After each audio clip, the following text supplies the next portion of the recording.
नमस्कार, दक्ष दर्पण में आपका स्वागत है। एक कहावत है कि खरबूजे को देखकर खरबूजा रंग बदलता है। यह कहावत राजनीति में खूब अप्लाई होती है। अभी संगठन संबंधी फेरबदल तो पंजाब की कांग्रेस में हुआ, लेकिन उसका असर आज हरियाणा में देखने को मिल रहा है। और यह संभव है कि यह असर भविष्य में दो पहाड़ी प्रदेशों उत्तराखंड और हिमाचल प्रदेश में भी महसूस किया जाएगा, क्योंकि हरियाणा से पहले इन दोनों प्रदेशों में विधानसभा चुनाव होने हैं। आज हम इसी बात पर चर्चा करेंगे कि पंजाब में नवजोत सिंह सिद्धू को प्रदेश कांग्रेस का अध्यक्ष बनाए जाने का हरियाणा की राजनीति पर क्या और कैसे प्रभाव पड़ा है। राजनीति में दो ईडीएम बहुत काम करते हैं। एक यह है कि जमहूरियत दर्जे हकीकत है, जिसमें सिर गिने जाते हैं, तोले नहीं जाते। एक यह है कि राजनीति में भाग्य बहुत काम करता है और यहाँ चढ़ते सूरज को सलाम करने का रवैया और रुझान लगभग सब में होता है। जैसे तैसे करके आप स्टेटस प्राप्त करना होता है, फिर लोग खुद ब खुद आपके पीछे लामबंद होना शुरू कर देते हैं। हरियाणा की राजनीति में दो उदाहरण ऐसे हैं जिनके लोग भविष्य में भी चटकारे ले लेकर चर्चा किया करेंगे। आपको बता दें कि 1987 में जब हरियाणा विधानसभा के चुनाव हुए तो उस समय चौधरी बंसीलाल हरियाणा के मुख्यमंत्री थे। मतदान के बाद वोटों की गिनती चल रही थी तो उनके भिवानी में विजयनगर स्थित कोठी में 600-700 लोग जीत की बधाई देने के लिए हाजिर थे। कांग्रेस की हालात खराब थी, परंतु चौधरी बंसीलाल अपनी सीट पर लड़ रहे थे।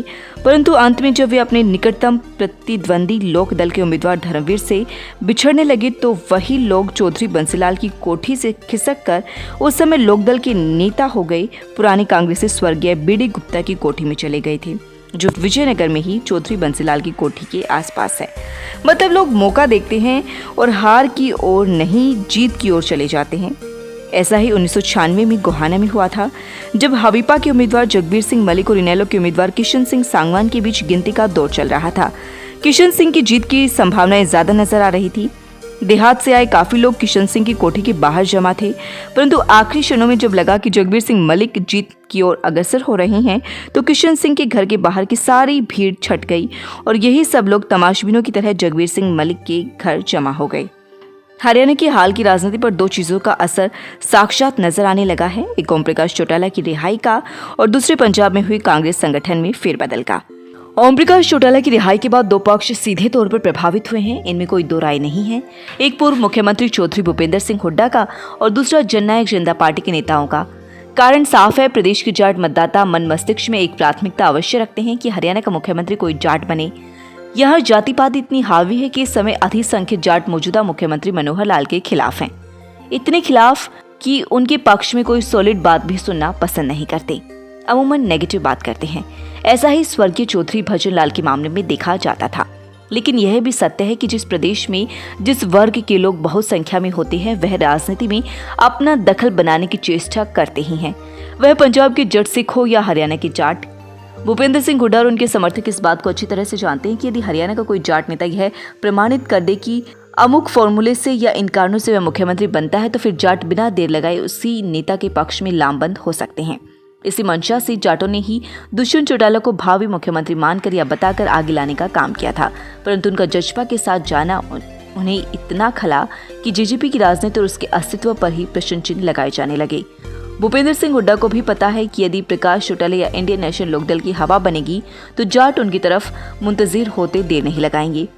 सच्चाई यह है कि भूपेंद्र सिंह हुड्डा अब गैर जाटों में लोकप्रिय नहीं है, जाटों में है, और जाटों में भी उनकी जनाधार खिसक गया या उनमें डेंट हो गया तो फिर उनकी राजनीति बुरी तरह से प्रभावित हो जाएगी। यही कारण था कि भूपेंद्र सिंह हुड्डा के समर्थक कांग्रेस के 20 के लगभग विधायक हरियाणा मामलों के प्रभारी विवेक बंसल से मिलने गए तो उन्होंने यह तर्क भी दिया कि ओम प्रकाश चौटाला की रिहाई के बाद कांग्रेस को अपनी राजनीतिक परिसंपत्ति को संभाल कर रखने की जरूरत पड़ रही है, इसलिए कुछ नया करना जरूरी है। अब बात करते हैं पंजाब में कांग्रेस में हुए फेरबदल की।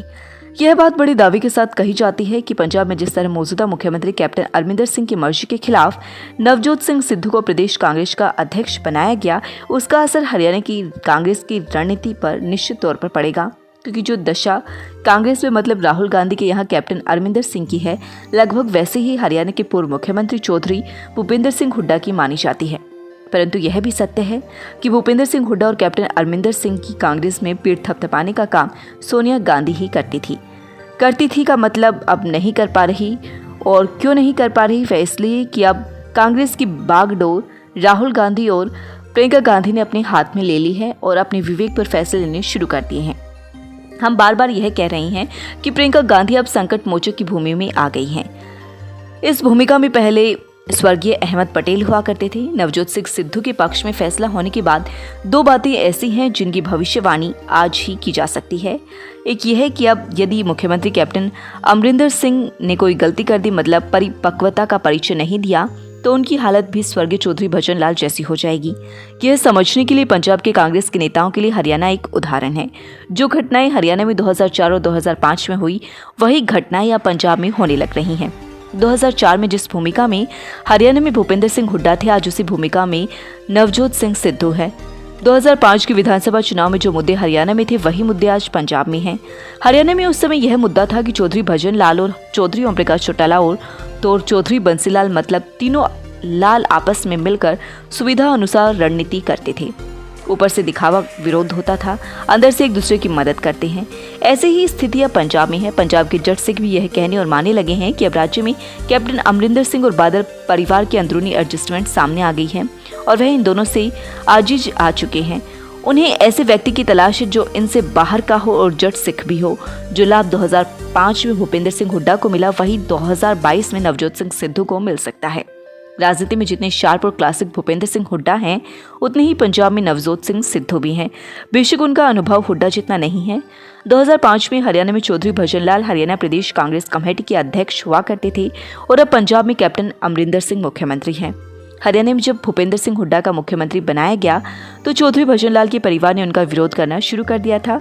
अंत में अपनी पार्टी बना ली और फिर जो हुआ वह सबके सामने है। इधर उधर धूल फांकने के बाद वापस कांग्रेस में ही लौटना पड़ा। अब यही गलती कैप्टन अमरिंदर सिंह से होगी तो लोग क्या कहेंगे? वही जो चौधरी भजन लाल के बारे में हरियाणा के लोगों ने कहा था कि इसका मतलब तो यह है कि हरियाणा में राज में रहना चौधरी भजन लाल की मोनोपोली है। उन्होंने खुद के सिवाय दूसरा कोई और व्यक्ति स्वीकार और मंजूर नहीं। यही बात पंजाब के लोग कैप्टन अमरिंदर सिंह के बारे में कहने लगेंगे कि जब तक वह मुख्यमंत्री की कुर्सी पर विराजमान है, इनमें से कुछ को मंत्रिमंडल के फेरबदल और विस्तार का इंतजार है, कुछ को मौके की। धीरे धीरे ज्यादातर कांग्रेसी कांग्रेस के नाम पर नवजोत सिंह सिद्धू के पीछे लामबंद हो जाएंगे। उन सब का यह मानना भी रहेगा कि नवजोत सिंह सिद्धू पर कांग्रेस आलाकमान मेहरबान है और वह मुख्यमंत्री भी बन सकते हैं। पानी आने से पहले पाल बांधने की रिवायत हरियाणा में तो है, पंजाब में भी है। इस मामले में पंजाब के लोग अंत में यह राय बनाकर चलेंगे कि एक बार नवजोत सिंह सिद्धू को भी टेस्ट कर लेते हैं और फिर हरियाणा की चर्चा करते हैं। पंजाब के उपरोक्त फैसले ने यह स्पष्ट कर दिया कि अब कांग्रेस की कमान फिर से राहुल गांधी के हाथ में आने लगी है और राहुल गांधी हरियाणा में किसे पसंद करते हैं, किसे नापसंद करते हैं, अब सब जानते हैं। पिछले दिनों राहुल गांधी ने सोशल मीडिया पर अपने वक्तव्य में यह कहा था कि अब कांग्रेस को आरएसएस की विचारधारा वाले लोग नहीं चाहिए, उन्हें बाहर का रास्ता दिखाने का समय आ गया। यद्यपि इनमें किसी व्यक्ति विशेष का नाम या चर्चा नहीं की गई थी, लेकिन लोग इनके वक्तव्यों की भी गठरी बांधकर हरियाणा में ले आते हैं और कांग्रेस के एक बड़े नेता की ओर संकेत करने लग जाते हैं। बहुत लोग जानते हैं कि वह नेता कौन है। दूसरे शब्दों में हम ये कह सकते हैं कि उपरोक्त फेरबदल के बाद, मतलब नए संदेश के बाद, लोगों ने यह कहना शुरू कर दिया है कि अब हरियाणा में कुमारी शैलजा और रणदीप सुरजेवाला की चलेगी। ऐसा होगा या नहीं यह तो वक्त बताएगा, लेकिन एक बात हम आपको बता देते हैं कि कांग्रेस के सूत्रधारों ने कथित तौर पर हरियाणा के मामले में यह विचार बना लिया है कि पार्टी का हरियाणा में जो वोट बैंक है वह जाट नहीं गैर जाट है। जाट तो किसी नेता के कारण कांग्रेस की बात करते हैं, वरना उनकी मानसिकता कांग्रेस विरोधी रही है। कांग्रेस के नेताओं को यह भी लगता है कि अगले चुनाव में जाट कई जगह बटेंगे, मतलब कांग्रेस में भी और इनेलो में भी, जबकि गैर जाट फिर से कांग्रेस में शिफ्ट कर सकते हैं। और यदि उन्हें ऐसा एहसास हो गया कि कांग्रेस किसी जाट को मुख्यमंत्री बना सकते, तो वापस भारतीय जनता पार्टी में शिफ्ट हो जाएंगे और हरियाणा में लगातार तीसरी बार भारतीय जनता पार्टी की सरकार बनने के आसार पैदा हो जाएंगे। कुल मिलाकर कांग्रेस का आज का विचार यही है कि गैर जाट नेता के रूप में कुमारी शैलजा के हाथ मजबूत किए जाएं और गैर जाटों में स्वीकार्य जाट नेता के रूप में रणदीप सिंह सुरजेवाला को ताकत दी जाए। रणदीप सुरजेवाला कैलकुलेटिव तरीके से राजनीति करते हैं और उनका लक्ष्य हालात के हिसाब से लाभ लेना होता है। कांग्रेस नई लीडरशिप खड़ी करना चाहती है और में रणदीप सुरजेवाला भी फिट है। रणदीप सिंह सुरजेवाला का दिल्ली का दखल हरियाणा के कांग्रेस के कई जाट नेताओं के लिए कई बार खतरे की घंटी साबित हुआ है और आगे भी यही संभावना बनी रहेगी। ऐसे में जहां नेताओं के लिए हरियाणा की राजनीति भ्रम पैदा करने जा रही है, वही कांग्रेस के अपने काम पर लग गई है और गैर जाट मतदाताओं को फोकस करके कुमारी शैलजा के हाथ मजबूत किए जाएं और कुमारी शैलजा को पूरे देश में दलित नेत्री के रूप में तैयार किया जाए। कुमारी शैलजा की यह कमजोरी है कि वह उनके पास कार्यकर्ताओं की मजबूत टीम नहीं है और वह इसी के लिए लगी हुई है। अब जो संगठन तैयार होगा उसी का कुमारी शैलजा अपनी ताकत के रूप में इस्तेमाल कर सकेंगी। वे उन लोगों पर फोकस करती नजर आ रही हैं जो कांग्रेस, राहुल गांधी और कुमारी शैलजा की बात करने वाले हैं। इन्हीं कारणों से भूपेंद्र सिंह हुड्डा ग्रुप विचलित नजर आ रहा है। पंजाब के मामले में हालात सामान्य होते ही कांग्रेस हरियाणा में संगठन को तवज्जो देते हुए प्रस्तावित समिति की सूची जारी करेगी। अब देखना यह है कि इस सूची के आने के बाद हरियाणा में कांग्रेस की क्या स्थिति बनती है।